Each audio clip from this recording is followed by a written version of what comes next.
Okay. Behind the scenes ఎలా work అవుతదో చూద్దామా? మీకోసం ఒక డయాగ్రామ్ ప్రిపేర్ చేశా.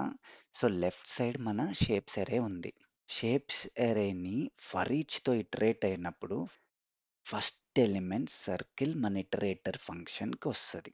అండ్ మన ఇటరేటర్ ఫంక్షన్‌కి 3 ఆర్గ్యుమెంట్స్ ఉంటాయి.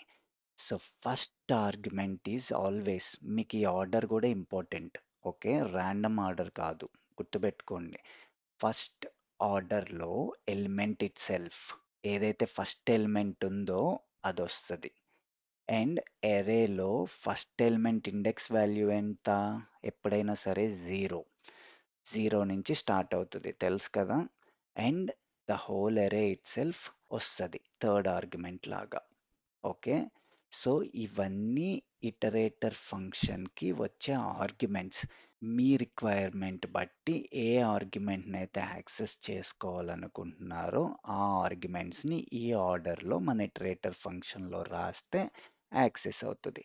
మనం ఇందాకడ రాసిన ఎగ్జాంపుల్‌లో ఓన్లీ మన కేస్‌లో console log only elements print చేసాం కాబట్టి ఓన్లీ ఎలిమెంట్‌ని యాక్సెస్ చేసాం.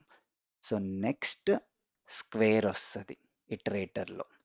ఎలిమెంట్ ఏమో స్క్వేర్ అవుతది, ఇండెక్స్ ఏమో 1 అవుతది అండ్ ఆబ్వియస్‌లీ అరే. సిమిలర్‌లీ థర్డ్ ఇటరేషన్‌లో ట్రయాంగిల్ వస్తది. దాని index value 2 and whole array if needed. Okay. ఈ అరేకి 3 ఐటెమ్స్ ఉన్నాయి కాబట్టి 3 టైమ్స్ లూప్ అవుతది మన ఫర్ ఈచ్. క్లియర్‌గా అర్థమైంది గదా మీకు.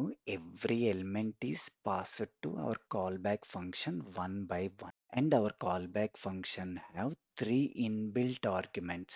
First argument is element itself, second argument index value of that element, and third argument is the array that we are looping through.